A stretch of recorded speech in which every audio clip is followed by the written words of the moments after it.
사도행전 1장 15절부터 26절까지 말씀, 우리 말씀 한 절씩 교독하며 읽도록 하겠습니다. 15절부터입니다. 모인 무리의 수가 약 120명이나 되더라. 그때 베드로가 그 형제들 가운데 일어서서 이르되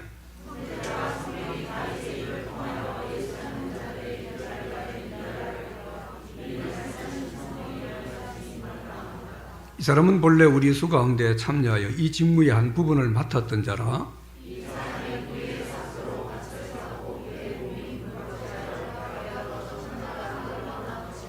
일이 예루살렘에 사는 모든 사람에게 알려져 그들의 말로는 그 밭을 아겔다마라니 이는 피밭이라는 뜻이라.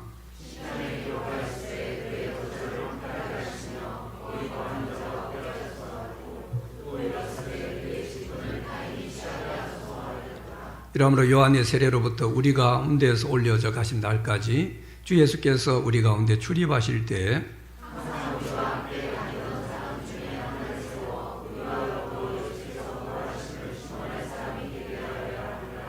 그들이 두 사람을 내세우니 하나는 바사바라고도 하고 별명은 유소도라고 하는 요셉이요 하나는 마띠아라.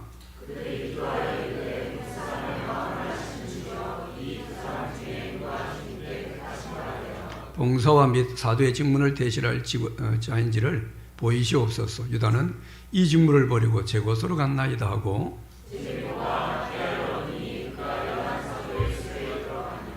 아멘. 우리 옆에 분들 같이 인사합시다. 우리 알바에 힘씁시다 하고 한번 기도할까요?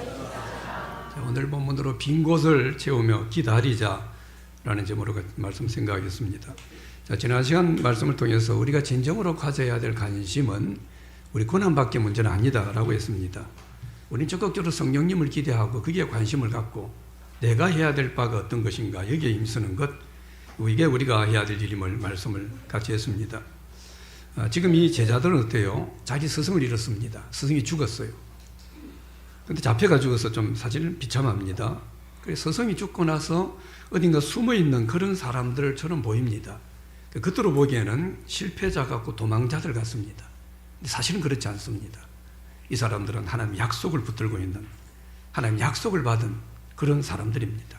그리고 그들이 숨어있는 것 같지만 약속을 기다리고 있는 그런 사람들이라는 거죠.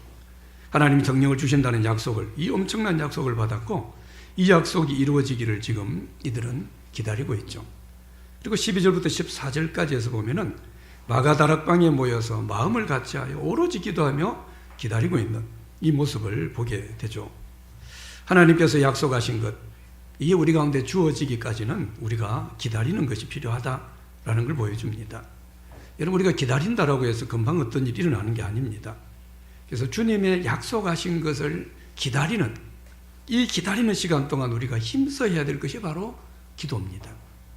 여러분, 우리 그리스도인들은 기다리는 사람이라는 이야기를 자주 합니다. 어떤 면에서 믿음은 기다림입니다.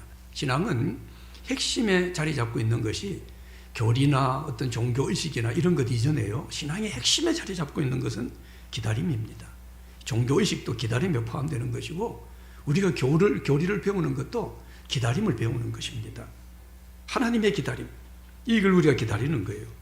근데 신앙생활에서 실패하는 많은 사람들 보면은 성경 지식이 부족하거나 열정이 부족한 게 아닙니다. 기다림이 부족합니다. 기다림에 실패하는 거예요. 그 성경도 많이 아는 사람들이, 그리 열심히 있는 사람들이 시험 들고 심지어 교회를 떠나기도 하는 사람 보죠. 기다리지 못하는 사람들이죠. 신앙은 하나님을 기다리는 것이고 하나님 약속을 기다리는 것이죠. 근데 이렇게 우리가 신앙이 기다린다라고 했는데 기다리면서 뭘 해야 되는가? 아무 그냥 무작정 의미 없이 기다리는가? 아니면 멍하게 앉아가지고 아무 일도 하지 않고 기다리는가? 그런 게 아닙니다. 우리가 기다리면서 해야 되는 핵심적인 것이 바로 기도라는 거죠. 그래서 이런 점에서 우리 그리스도인들에게 있어서 기도라는 것은요, 너무나 중요한 겁니다. 자, 우리 핵심이, 신앙의 핵심이 뭐라고요? 기다리는 겁니다. 근데 기다리면서 하는 게 뭐라고요? 기도입니다. 그러니까 얼마나 기도가 중요합니까? 신앙의 전부가 기다림인데 기다리면서 해야 될 게 기도라면 이 기다림, 기도가 없이 어떻게 기다릴까요? 못 기다립니다. 기도 안 하는 사람이 어떻게 못 기다려요. 그래서 지 마음대로 합니다. 여러분, 정말 신앙 제대로 가진 사람들, 믿음이 제대로 자라가는 사람들은 잘 기다립니다. 그리고 기도합니다. 또 기도하는 사람들은 반대로 기다리는 그런 믿음을 우리가 보게 되죠. 지금 제자들은 주님 약속을 기다리면서 기도를 합니다. 근데 이 기도가 보통 기도가 아니에요. 오로지 온 힘을 쏟아가지고 그렇게 기도합니다. 마가다락방에 모여있는 120명의 사람들은 10일 동안을 기도합니다. 지금 오늘 이 장면은 며칠째인지 정확히 모릅니다. 근데 전체는 10일을 기도해요. 근데 10일 동안 기다리는데 기다리면서 했던 그 모든 핵심적인 것이 바로 기도입니다. 뭐 밥을 먹고 아니면 밥을 안 먹을 수도 있을 거예요. 그렇게 막 기도한 거죠. 요즘 들어 똑똑하다라고 하는 사람들, 또 흔히 또 똑똑하게 신앙생활 한다라고 하는 사람들 가운데 기도하는 것을 시간 낭비로 생각하는 사람들 들어봅니다. 그런 걸 말을 하지 않더라도 그런 생각이 박혀 있는 사람들 봐요. 굳이 기도하면서. 그건 시간 낭비 아니야? 기도할 시간에 좀 더 뛰어다니고 그때 책이라도 하나 더 보고 그때 뭐라도 더 열심히 해야지. 이런 생각하는 거예요. 그래서 기도하는 것을 똑똑하지 못한, 합리적이지 못한 낭비 같은 그런 것으로 생각하는 사람들이 있습니다. 그런데 지금 제자들이 주님 말씀에 순종해서 10일 동안 오직 기도에 힘쓰고 있는 것은 그런 점에서 보면요, 거룩한 시간 낭비라고 말할 수 있습니다. 우리가 가끔씩 주님 말씀에 순종하기 위해서 시간 낭비해야 됩니다. 말씀의 순종은 내 시간을 들이지 않고 안 됩니다. 낭비해야 됩니다. 하나님 말씀에 순종하기 위해서 우리는 물질을 낭비해야 될 때도 있습니다. 물질을 써야 돼요. 내 재주를 낭비해야 되는 그런 때도 있다라는 거죠. 근데 그건 다 뭡니까? 거룩한 낭비입니다. 말 그대로 거룩한 낭비. 그래서 이 낭비는 그냥 쓸데없는 것이 아니라 하나님의 더 크고 놀라운 역사가 일어나는 아주 멋진 재료가 됩니다. 그게 없이는 사실은 지금 안 됩니다. 우린 지금 신앙이 많은 놀라운 그런 복들을 누리고 살아갑니다. 이렇게 책에 잡힌 기독교, 그리고 건강한 기독교, 어느 나라보다도 우리 한국교회는 그런 복을 누리고 살아갑니다. 근데 이게 어떻게 가능합니까? 우리 앞에 신앙의 수많은 선배들이 거룩한 낭비가 있었기 때문입니다. 그들이 시간을 낭비하고 그들이 물질을 낭비하고 그들이 몸을 낭비했기 때문이에요. 지금 우리도 마찬가지입니다. 우리도 지금 여기에서부터 우리 그리스도인들이요, 낭비를 안 하려고 하면, 거룩한 낭비를 안 하려고 하면 왜 기도해? 왜 내가 돈을 들여? 우리가 그렇게 하면, 왜 내가 내 몸을 쓰면서까지 교회 봉사해? 우리가 이 거룩한 낭비를 하지 않으려고 하면요, 다음 세대에 희망 없습니다. 그 사람들은 우리를 탓할 줄 모릅니다. 우리 선배들이 거룩한 낭비를 안 해가지고 자기들은 좋은 거 다 선배들한테 뻘가먹고 자기들은 아무 낭비도 안 하고 저들 편한 대로 그냥 우리한테 아무것도 없다. 여러분, 우리가 그런 소리 들어서는 안 되는 거죠. 이 사도행전에 강력한 역사가 일어나기 위해서는 무엇보다 전심을 다해서 하는 이 기도가 있습니다. 기도하는 사람들은 뛰는 사람보다 더 훨씬 멀리 갑니다. 이 기도하는 사람을 사실 이길 사람은 없습니다. 기도하는 사람을 이길 문제도 없어요. 문제가 큽니다. 어렵습니다. 그 기도하는 사람에게 문제가 없습니다. 그래서 우리는 이런 것은 안 됩니다. 이런 말 자주 하면 안 돼요. 특히 절대라는 말을 자주 하면 안 됩니다. 이건 절대 기도도 해보지 않고, 기도도 해보지 않고 절대 하는 것은 이건 아주 대단히 믿음 없는 그런 모습이라는 거죠. 여러분, 지금 많은 그리스도인들의 문제는요, 기도를 하지 않는 것이 문제가 아니고 사실은 전심을 다해 생명 걸고 기도하지 않는 겁니다. 자기 나름대로 기도한대요. 저 기도하는데요. 그래요. 뭐가 기도하는지 모르겠어요. 근데 한대요, 자기는. 근데 생명 걸고 전심을 다해 기도하는 사람, 이게 없습니다, 지금. 어떤 면에서 기도 안 하는지 몰라요. 여러분, 사도행전의 역사가 일어나기 위해서는 철저히 말씀에 순종해서 기다리고 기도했던 이 제자들, 이런 사람들이 있었던 것처럼 사실 우리 교회도 어때요? 사도행전의 역사가 일어나기를 우리는 기대하고, 그러면서 무엇보다도 전심을 다해서 오로지 기도에 힘쓰는, 여러분, 이런 기도가 우리 가운데 있어야 됩니다. 자, 이렇게 마음을 다해서 기도해요. 이 기도 분위기는 대강 상상이 됩니다. 막 불 같은 기도를 할 것 같아요. 막 정신없이. 어떤 사람은 막 울고불고 기도하는지도 모르겠어요. 근데 막 이렇게 난리를 치며 기도하다가 갑자기 오늘 보면 15절을 보면요, 베드로가 불떡 일어납니다. 그럼 무슨 말을 하고 있어요. 여러분, 15절 같이 한번 읽어봅시다. 시작. 모인 무리의 수가 약 120명이라. 그때 베드로가 그 형제들 가운데 일어서서 이르되, 베드로가 불떡 일어난 거예요. 지금 성령을 기다리고 하나님 약속하신 걸 기다리면서 기도하는 이것보다 더 중요한 일이 없는 것 같은데, 갑자기 베드로가 일어나서 이야기하는, 어찌 보면 이상한 일입니다. 16절부터 22절까지 베드로가 쭉 하는 이야기입니다. 근데 이 이야기의 핵심이 무슨 이야기입니까? 그동안 누구도 꺼내고 싶지 않았던 가룟 유다에 대한 이야기입니다. 가룟 유다는 3년 반 동안 함께 같이 했던 제자입니다. 동지입니다. 사랑하는 친구들입니다. 근데 그 가룟 유다가 예수님을 배반했어요. 예수님 배반해서 예수님 팔려갔어. 엄청 고난을 당하고 마지막에 십자가에 비참하게 자기 스승 예수님이 죽임을 당했습니다. 예수님이 죽고 나니까 어떻게 돼요? 졸지에 제자들 흩어졌어요. 막 여기저기 도망가고 어떤 사람은 벌거벗은 모습으로 도망가기도 하고 잡힐까 봐. 심지어 오늘 말하고 있는 베드로조차도 3번이나 예수님을 부인하는 아주 부끄러운 그런 일을 하게 됐습니다. 어떤 면에서 예수님께서 가장 사랑하시던 제자에게 배신을 당했다. 다른 옆에서 누가 찔른 것이 아니라 쉽게 말하면 내부 고발입니다. 제자 중에 하나, 그 사랑받았던 제자, 3년 반 함께했던 제자, 이 제자에게 배신을 당해서 팔려가고 비참하게 죽임을 당했다라는 거 보면 예수님의 사역의 실패가 아닌가, 이런 생각도 할 수 있는 이런 문제입니다. 근데 이 베드로가 어때요? 누구도 지금 이 가룟 유다 이야기를 입에 못 담아요. 마음속에 뭐 생각은 있을 건데 누구도 입에 담지 못하는 이 부담스러워하는 이 이야기를 이 온 힘을 다해 성령 기다리며 기도하는 이 뜨거운 기도 중에 갑자기 일어나서 이야기합니다. 이렇게 이야기하는 것은 이제 성령으로 새로운 공동체가 세워질 것인데, 이 공동체가 일어나기 전에 그 전에 분명히 처리해야 될 이 문제는 처리해야 된다. 비워져 있는 것이 있다면 이건 채워야 된다. 이걸 지금 분명하게 말씀하고 있는 거죠. 여러분, 건강한 공동체를 이루는 데 있어서 무엇보다 중요한 것은 그 공동체에 치명적인 결함이 있어서는 안 됩니다. 뭐 부족함도 있어요. 연약함도 있어요. 아쉬운 점도 있습니다. 근데 치명적인 결함이 있으면 안 됩니다. 힘들고 부담스럽고 아픈 일이지만 그 부분을 명명에 분명하게 처리하고 하나님의 약속을 기다리며 기도하는 것, 이게 중요합니다. 그래 베드로가 벌떡 일어난 거예요. 근데 이 부담스러운 이 가룟 유다에 대한 이야기를 베드로가 하는데요, 이 베드로는 자기 생각으로 하거나 감정적으로 접근하지 않습니다. 가룟 유다에 대한 이야기를 하나님의 말씀에 비추어서 해석하고 그 말씀에 의해서 어떻게 이걸 처리할 것인가, 이 방안을 이야기하고 있는 것을 볼 수가 있죠. 이전에 베드로는 나서기 좋아했습니다. 그냥 생각나면 툭툭 말뱉는 그런 사람이었어요. 완전히 달라진 그런 모습이죠. 어쩌면 예수님 잡히시던 그 마지막 순간에 네가 날 3번 부인한다, 다 굴기 전에 부인할 게다, 그 말할 때 난 절대 부인하지 않습니다 큰 소리 쳤는데요, 결국 어떻게 했어요?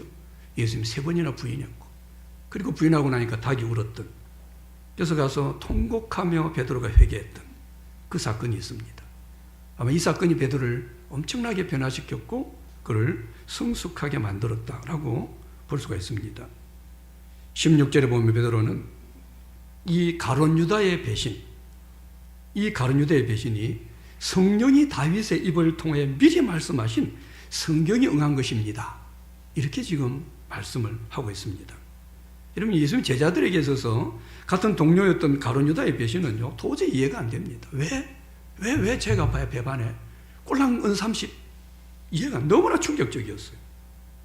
근데 성령을 기다리며 기도하고 이 막 뜨겁게 하나님 앞에 기도하는 중에 성령께서 베드로에게 이 사건을 말씀이 응한 것이다 라고 지금 하나님의 뜻을 알려주셨다, 깨닫게 하셨다 라고 볼 수 있습니다. 자, 그러면서 17, 18절에 가룟 유다의 말로가 어떠했는가를 아주 상세하게 이야기합니다. 자기들과 함께 제자의 직무에 한 직분을 맡았는데 불의의 싹스로 밭을 샀다, 이렇게 하죠. 이 불의의 싹스는 뭡니까? 가룟 유다가 예수님 팔고 받은 돈이 은30입니다. 근데 은30 받고 나서 가룟 유다가 양심에 찔려가지고 도로 제사장에 갖다 주면 도저히 안 되겠습니다. 그러니까 제사장들이 어떻게 해요? 그 은30 자기들도 받을 수 없어요. 그냥 밭을 하나 샀습니다. 은30 주고. 그 밭을 산 이 밭, 이걸 이야기합니다. 이 밭을 나중에 보면 아겔다마라고 하는 그런 표현을 다른 사람들이 이야기했다, 그렇게 이야기하거든요. 유다는 예수님 팔았던 것을 후회하고 결국은 어떻게 해요? 복을 매달아 자살합니다. 근데 마태복음이나 오늘 이 본문 전체를 보면은요, 그 시체를 누구도 거둬두지 않아요. 아무도 관심이 없어요. 그래서 목에 매달려가 죽은 거예요. 근데 자기 몸무게에 견디지 못해가지고 나뭇가지가 툭 부러지면서 아마 떨어진 것 같아요. 그래서 오늘 본문에 보면 몸이 곤두박질 치고 땅에 떨어져서 어떻게 해요? 배가 터져 창자가 흘러나왔다. 상시하게 비참하게 지금 이 이야기를 베드로가 하고 있습니다. 가론 유다 이 배신자죠. 이 말로가 얼마나 비참했는지를 본문이 보여줍니다. 그런데 왜 이렇게 비참한 이 말로를 마지막을 가론 유다가 맞았는가? 그걸 25절에서 베드로가 또 설명해 줍니다. 25절 한번 보십시오. 같이 한번 읽어볼까요? 시작. 봉사와 사도의 직무를 대신할 자인 자를 보이시옵소서. 유다는 이 직무를 버리고 제 곳으로 갔나이다 하고 뭐라고 해요? 가룟 유다는 영광스러운 예수님의 제자로서 이 직무를 버렸어. 그리고 제 곳으로 가버려. 자기 곳. 마땅히 제자로서 가야 될 곳이 아니라 자기가 가고 싶은 곳, 내가 하고 싶은 곳, 이곳으로 갔기 때문에 비참한 처우, 이 처우를 맞이했음을 지금 설명하고 있는 거죠. 여러분, 하나님 나라에서 수많은 사람들이 자기 욕심을 따라 제 곳으로 가는 거예요. 그러니까 내 욕심 따라 내 하고 싶은 대로 내 곳으로 가는 거예요. 제 곳으로. 이런 사람들은 누구도 하나님 나라에 좋은 기록으로 남아있지 않습니다. 제 곳이 아니라 주님의 길을 따라갔던 사람, 주님이 가라고 하시는 곳으로 갔던 이런 사람들, 이런 사람들이 하나님께 쓰임받았고 이들은 지금도 우리에게 엄청난 도전을 주고 있다. 우리가 늘 기억해야 되죠. 베드로는 20절에서 10편의 두 구절의 말씀으로 이 가룟 유다의 사건, 이것이 성경이 응한 것, 성경이 이루어진 것으로 설명합니다. 여러분 20절을 보십시오. 그의 거처를 황폐하게 하시며 거기 거하는 자가 없게 하소서, 이 말씀하죠. 이건 10편 69편 25절의 말씀을 인용한 겁니다.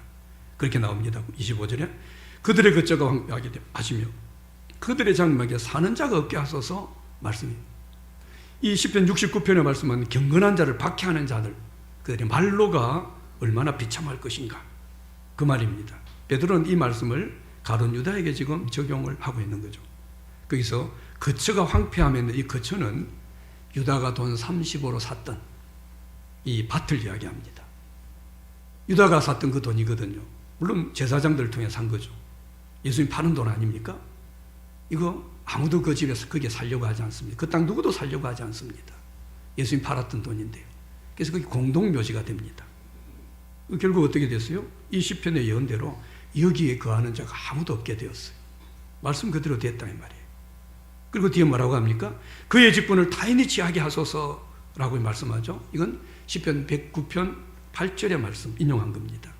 그의 연수를 짧게 하시며 그의 직분을 타인이 빼앗게 하시며 라는 말씀이에요. 자, 이 시편의 말씀은 원수가 제 수명을 다하지 못하고 일찍 죽어 그 원수가 맡았던 그 직임, 그 막중한 임무를 타인이 취하게 된다라고 하는 이런 기도입니다. 베드로는 이것을 유다에게 적용시키는 거예요. 그가 맡았던 그 막중한 제자로서의 직임 감당 못했습니다. 타인이 빼앗게 하시며, 그런데 아직 이걸 빼앗게 되는 이 직무를 대신한 사람을 아직 채우지 못했습니다. 그래서 이 비어있는 사도의 수, 이걸 하나님 말씀이 응한 것이니까 가룟 유다의 죽음이, 이 말씀이 응하게 하기 위해서 이 타인이 이 직무를 대신하도록 이 사도의 수를 하나 더 채워야 된다. 베드로가 지금 벌떡 일어나서 하는 이야기의 핵심은 바로 이 이야기입니다. 근데 여기서는 참 멋지고 우리에게 도전되는 것은요, 지금 이 베드로는 자기가 지금 만나고 있는 이 상황과 현실을 하나님 말씀을 연결해서 해석하고 있다는 점이죠. 그럼 지금 우리의 상황과 현실을 하나님 말씀으로 연결해서 하나님의 뜻을 알고 지금 이 상황을 정말 제대로 해석하는 것은요, 얼마나 중요한 일인지 모릅니다. 베드로가 지금 지금 이 상황이죠. 가룟 유다가 죽었어요.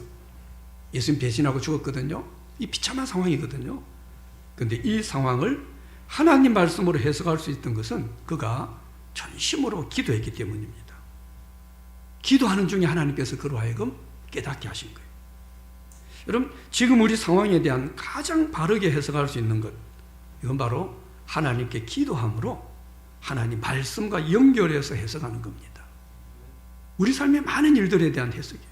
그래서 우리 삶은 어떤 면에서 보면 해석 아닙니까? 인생은 해석입니다. 해석 잘하는 사람과 못하는 사람의 차이일 겁니다. 근데 늘 우리 주관으로만, 내 경험으로만 해석을 하는 거예요. 참 한계가 많습니다. 그리고 오류가 많아요. 우리가 부족하기 때문에. 우리가 완벽하지 못하기 때문에 그걸로 해석을 하려고요. 하나님 말씀을 해석하면 다릅니다. 제가 신앙을 자주 해석과 반응이다. 신앙은 해석과 반응이다라는 표현을 자주 씁니다. 신앙은 어떤 해석을 하는가의 문제입니다. 여러분 결국 우리 신앙이든 우리의 삶이든 어때요? 우리 행동입니다. 이게 반응이거든요. 어떤 행동을 하는 게 우리의 삶이고 우리의 신앙인데 이 행동하는 것은 내가 어떤 해석을 하느냐에 따라서 행동이 결정이 됩니다. 그러니까 해석을 어떻게 하느냐. 내 저 사람 미워할 거야 해석하면 미워하는 거예요. 나 이거 참을 거야 해석을 하면요 참는 겁니다. 나 이건 도저히 용서 못해 나 이거 결단 낼 거야 하면 끝내버리는 겁니다. 해석이 그렇게 되면요 얼마나 해석이 중요합니까? 우리는 해석한 대로 거의 다 행동을 하게 돼요. 믿음으로 살아가면서 하나님의 말씀을 가지고 해석하는 실력을 키워가야 돼요. 이게 우리 신앙입니다. 이게 믿음이 건강하고 제대로 자라가는 그런 사람의 모습이에요. 근데 교회를 아무리 오래 다니고 성경을 많이 알고 교회 열심히 봉사해도 하나님 말씀을 가지고 해석할 수 있는 이런 실력이 없으면요 그 반응은 뻔합니다. 아무리 열심히 해도요 교회를 오래 다니고 뭐 저 같은 목사라고 해도 어떻습니까? 말씀을 가지고 해석을 못해요. 그 실력이 없어요. 그럼 그냥 자기 이상 이 오주만은 이 경험 이야기해봐야 내가 뭘 안다고 이야기해봐야 사람들 들은 이야기 있다고 해봐야 다 오류투성이 그걸 가지고 해석을 하고 이 해석이 반응으로 행동으로 드러나게 되니까 얼마나 문제가 많겠어요. 이건 하나님 앞에 오늘 이 베드로 열심히 전심을 다해 기도했거든요. 하나님께 전심으로 기도하지 않고는 이런 해석이 나오지 않습니다. 똑같은 상황인데 하나님의 말씀으로 깨닫고 해석하면은 완전히 그 상황이 달라지게 되는 거예요. 우리가 이 해석을 제대로 못하게 되면 우리는 뭡니까? 오늘 가룟유다처럼 제 곳으로 갑니다. 내 가고 싶은 곳으로 가게 돼 있어요. 하나님이 가라고 하는 곳으로 가지 않습니다. 그래서 우리가 살아가면서 참 이해하기 힘든 그런 상황과 일들을 만납니다. 이해하기 힘든 그런 어떤 문제들을 만날 수 있어요. 우리는 그럴 때 어떻게 해야 돼요? 더 기도해야 돼요. 더 힘써 기도해야 되는 이유는 뭡니까? 그래야만 그렇게 기도하는 가운데 하나님 말씀으로 그 상황을 깨닫게 하는 거예요. 하나님 말씀으로 그 상황을 바르게 해석할 수 있습니다. 그 해석이 돼야 반응을 바로 보이는 거예요. 그래서 기도하는 사람들은요 쉽게 함부로 판단하고 쉽게 함부로 해석하고 쉽게 함부로 어떤 일의 행동을 막 하고 결정하고 결단하고 그렇게 하지 않습니다. 하나님 말씀을 가지고 충분히 그 상황을 해석하고 그리고 거기에 대한 결론을 내리고 행동을 하게 된다는 거죠. 오늘 이 본문에서 보면 이 베드로가 성경에 대해서 얼마나 해박한 지식을 가지고 있는가.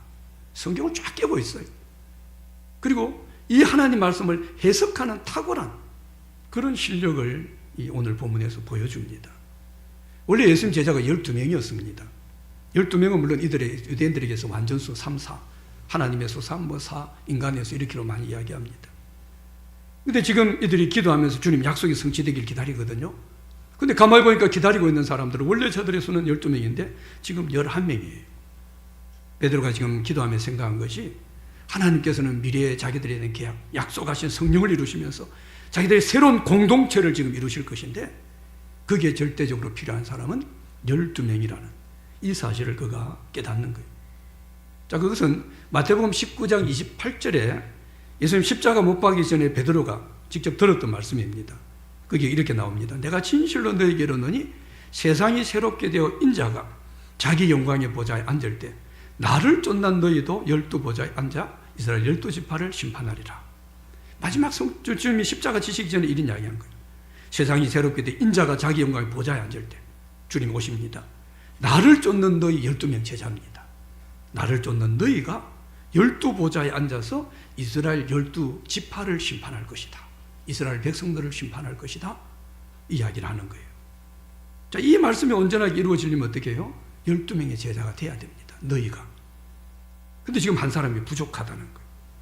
예수님께서 누가복음 22장 30절에도 보면 이런 말씀이에요. 너희로 내 나라에서 내 상에서 먹고 마시며 또는 보좌에 앉아 이스라엘 12지파를 다스리게 하려 하노라 라고 말씀했습니다. 여기서 너희로는 제자들 말합니다. 너희 12명의 제자로 내 나라에 있어서 하나님 나라에서 내 상에서 먹고 마시며 또 보좌에 앉아 똑같은 이야기죠. 이스라엘 12지파를 너희가 다스리게 하겠다. 이렇게 말씀했어요. 이 다 12제자를 염두에 두고 주님 말씀하신 그 이야기입니다.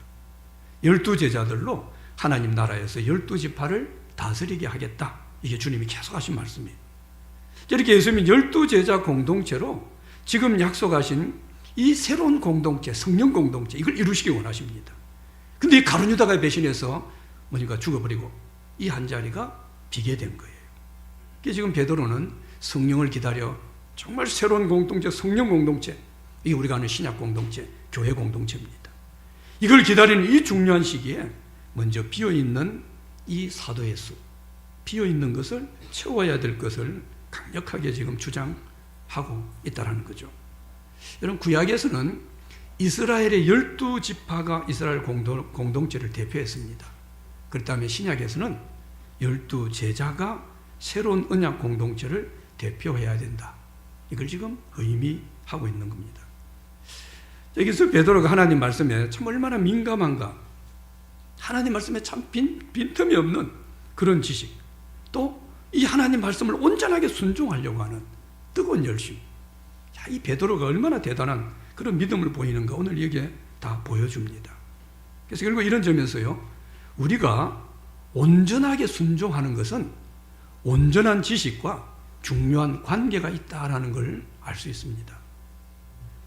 온전하게 순종하려고 하면은 온전한 지식이 있어야 된다는 거예요. 정말 내가 바른 지식이 있으면요, 바른 하나님의 말씀이 있으면 그 말씀에 온전하게 순종하기를 힘씁니다.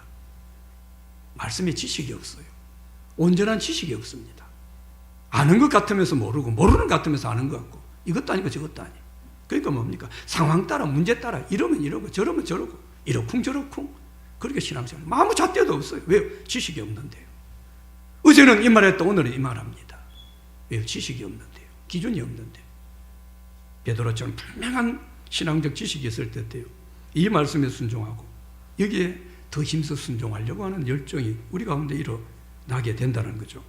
자, 이렇게 베드로가 긴급 제안을 하죠. 이 제안을 듣고 나머지 사람들도 어땠어요? 같이 지금 뜨겁게 기도하면서 지금 성령의 감동함을 받고 있는 그런 상황이죠. 그래서 바로 이 그 제안을 듣고 빈 곳을 채우기 위해 또 다른 한 사도를 세우려고 준비를 합니다. 근데 사도입니다. 예수님이 직접 세우는 사람이 이제 자기들이 세워야 돼요. 이게 여러분 교회로 넘어가는 과정이 대단히 중요한 한 사건입니다. 사도는 아무나 될 수 없어요. 분명한 조건이 있습니다. 그래서 22절의 조건을 두 가지로 말합니다. 22절도 여러분 같이 한번 읽어봅시다. 시작. 항상 우리와 함께 다니던 사람 중에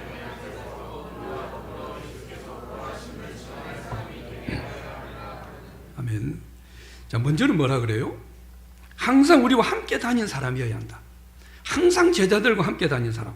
그건 언제부터? 21절에 보면요, 그 기간을 예수님께서 요한에게 세례받은 때부터 제자들 가운데 하늘로 올려가 성천하신 그날까지 늘 우리와 함께 있는 사람. 그래서 사도가 되기 위해서는요, 예수님과 함께한 여러 가지 스토리가 있어야 돼요. 예수님으로 감격하고 예수님으로 가슴이 뜨겁고 이런 경험이 있는 사람, 이런 사람이 사도가 될 수 있다 이야기합니다. 그리고 여기서 보면 우리와 함께, 또 우리와 더불어, 계속해서 20절에 그렇게 말하죠.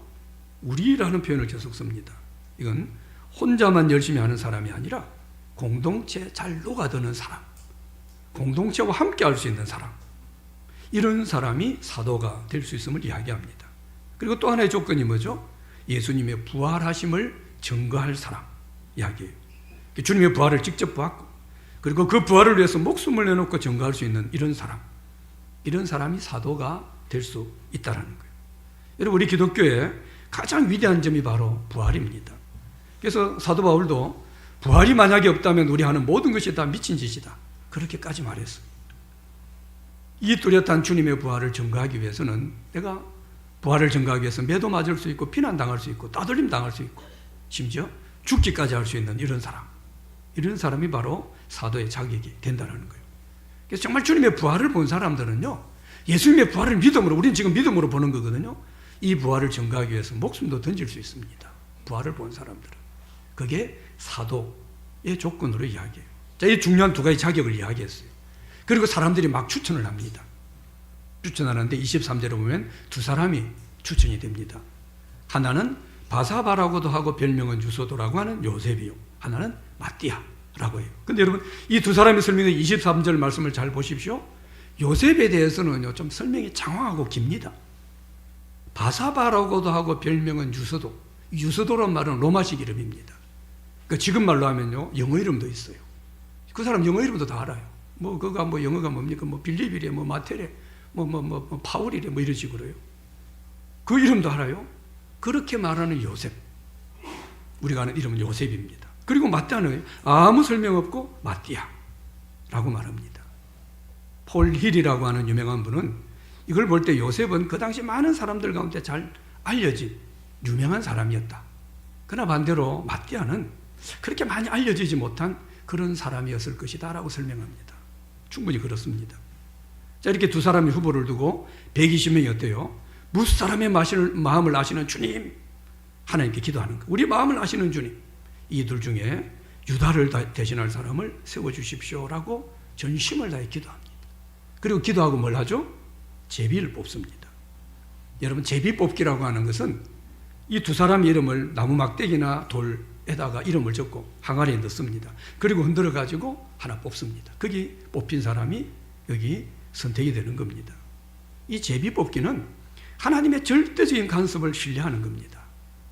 하나님이 뽑는다는 거예요. 구약은 제비 뽑기를 했어요. 중요한 일을 할 때. 그리고 하나님께서 역사하실 자리를 만들어 드리는 그런 방법입니다. 구약에서 특별히 하나님의 뜻을 물을 때는 늘 제비 뽑기가 사용되었죠. 저희들이 온 힘을 다해 기도했어요. 그리고 제비를 뽑았습니다. 그리고 이게 결정된 것은 하나님께서 하셨다라고 이들은 믿습니다. 여러분, 이 제비 뽑기는 오순절 성령 강림 이후에는 어디에도 제비 뽑기가 안 나옵니다. 지금도 우리가 뭐 제비 뽑기를 해야 되고 그건 아닙니다. 지금은 다른 방식이고. 그래서 오늘 마띠아를 뽑는 방식을 우리에게 보여준 겁니다. 충분히 기도하고. 자, 이렇게 기도하고 제비를 뽑았는데 여기에 마띠아가 뽑혀서 그가 11사도의 수에 더해집니다. 그리고 빈 곳을 채우게 되고 사도의 수에 들어갔다 말씀하고 있죠. 여러분, 우리가 보기에는 어떻습니까? 여러 설명이 좀 많이 되어 있는, 사람들에게 좀 많이 알려져 있는 유소도라고도 하는 요셉, 우리가 볼 때 이 사람 더 나아 보입니다.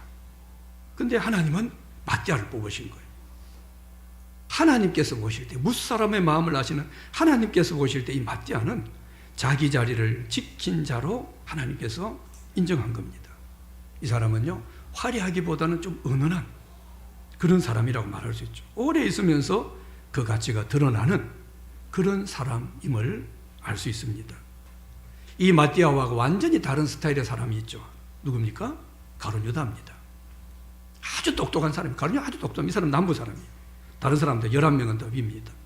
아주 똑똑하고 명철한 사람이었어요. 그리고 그 사람은 돈을 맡았어요. 돈을 맡았다는 건 뭡니까? 세상 물정에도 능통합니다.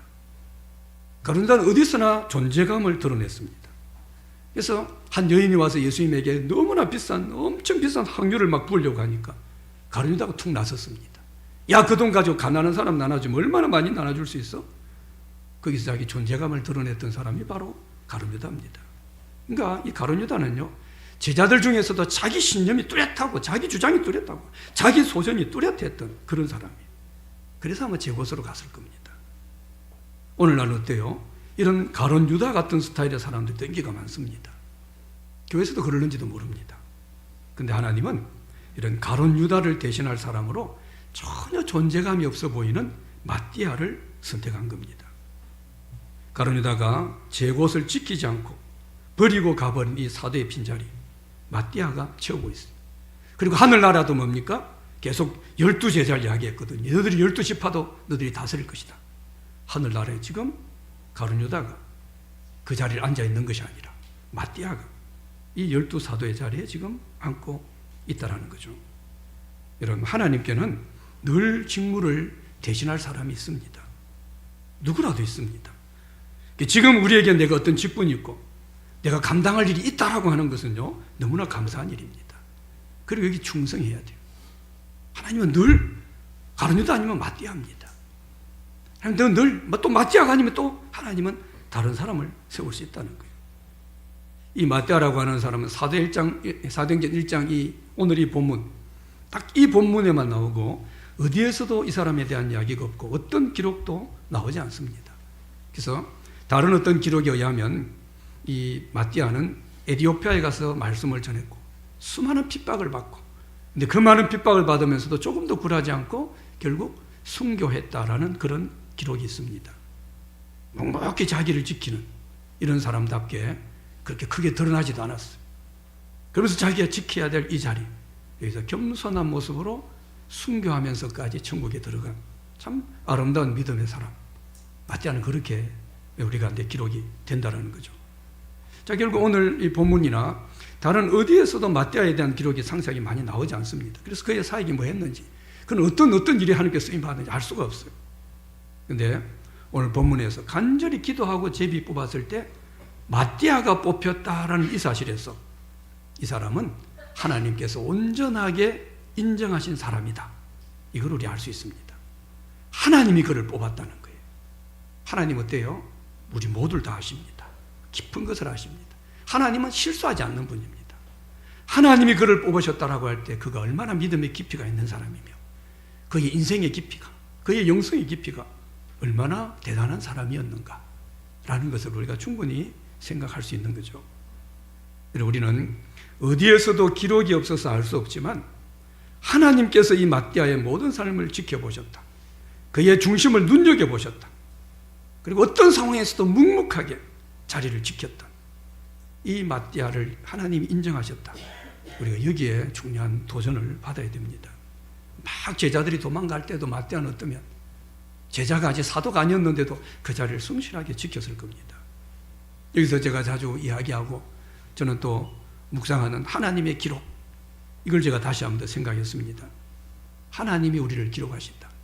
나는 하나님의 기록이 어떻게 기록될 것인가, 우리 자주 생각해야 됩니다. 우리가 우리를 기록할 수, 일기를 써죠? 사실은 완전하지 않습니다. 다른 사람이 날 기록할 수 있습니다.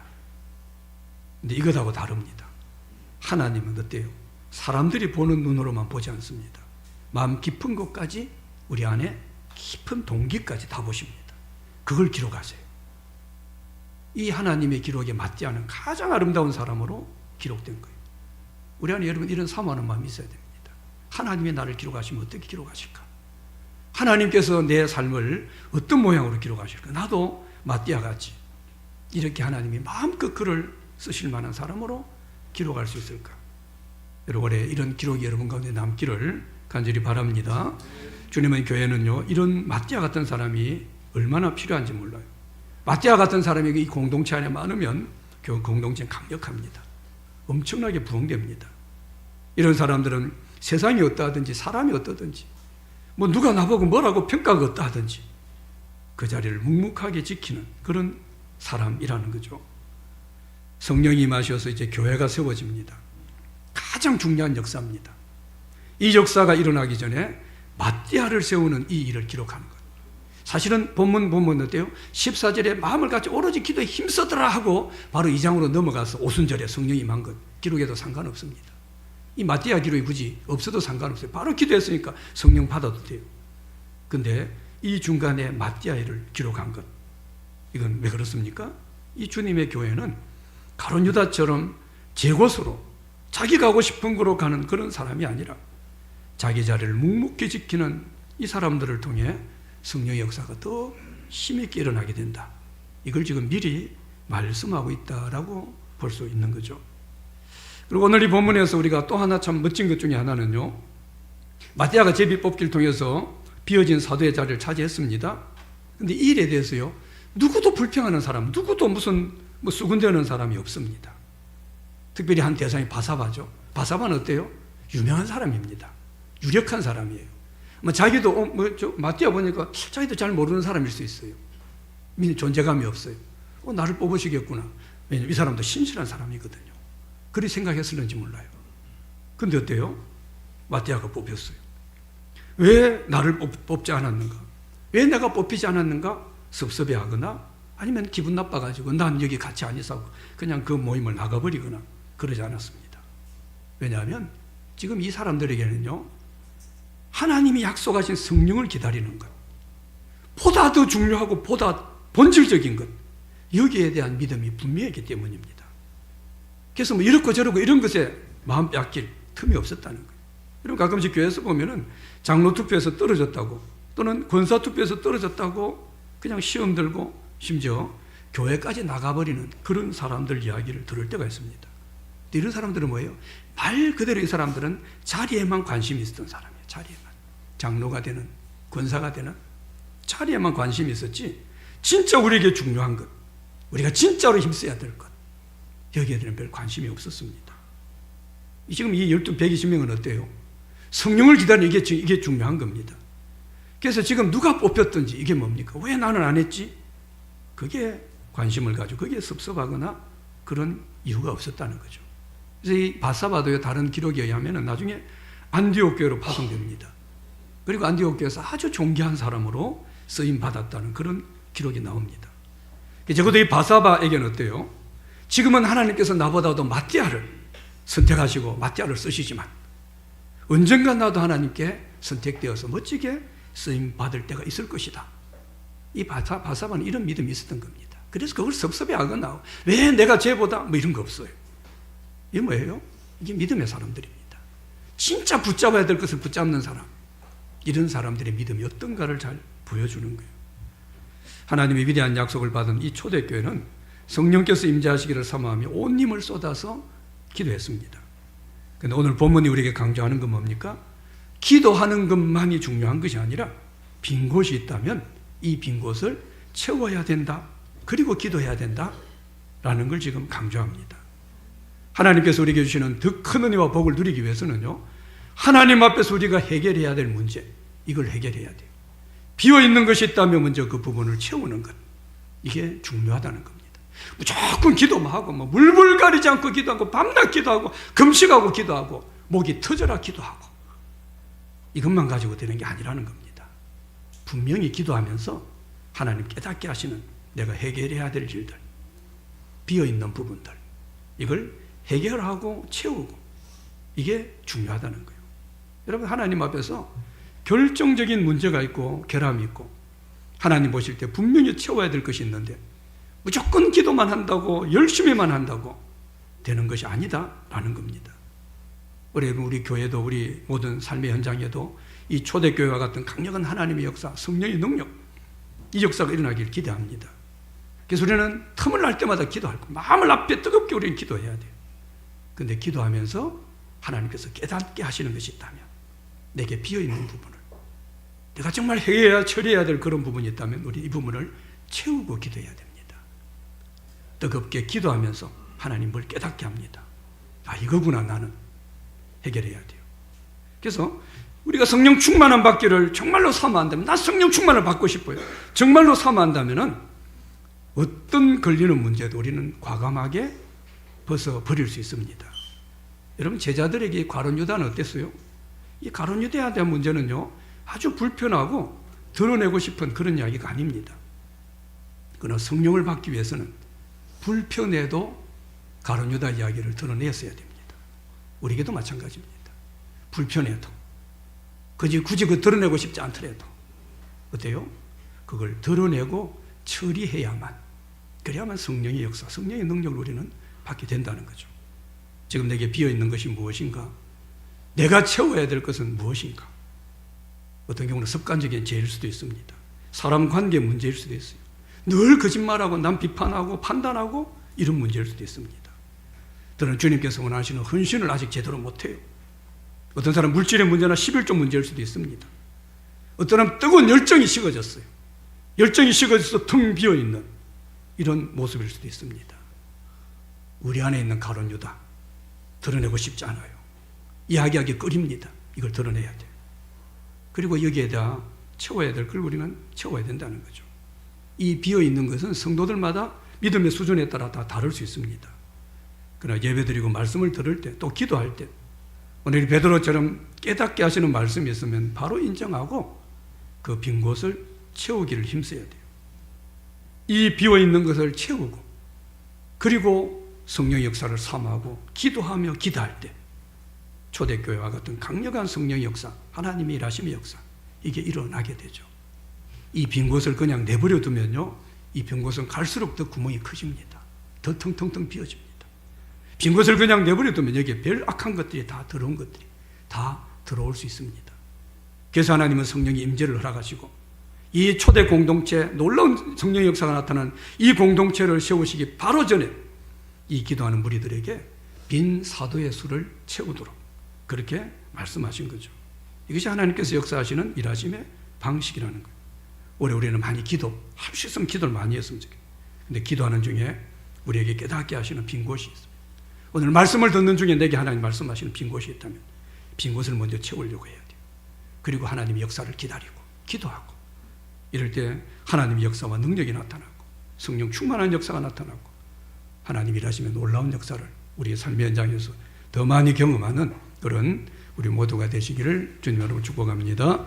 하나님 아버지, 하나님 약속하신 성령님 역사, 하나님의 능력 일하심을 기대하는 이 무리들에게 이 가룟 유다의 문제를 해결하게 하신 오늘 이 말씀이 우리 각자에게 주시는 주의 귀한 음성으로 들려지게 하시고 하나님의 역사, 하나님의 능력, 하나님의 강력한 일하심을 우리 가운데 부어주시기 전에 우리가 비어있는 어떤 부분을 해결하기 원하시는지, 우리가 해결해야 될 이 문제가 어떤 것인지 오늘 주의 음성 듣게 하시고 이 문제를 해결하고 올해 전심으로 기도하며 성령의 역사를 사모함으로 하나님 우리를 사로잡으셔서 아름답게 쓰시는 그런 놀라운 하나님 일하심을 경험할 수 있도록 은혜 더하여 주시옵소서. 예수님 이름으로 기도드렸습니다. 아멘.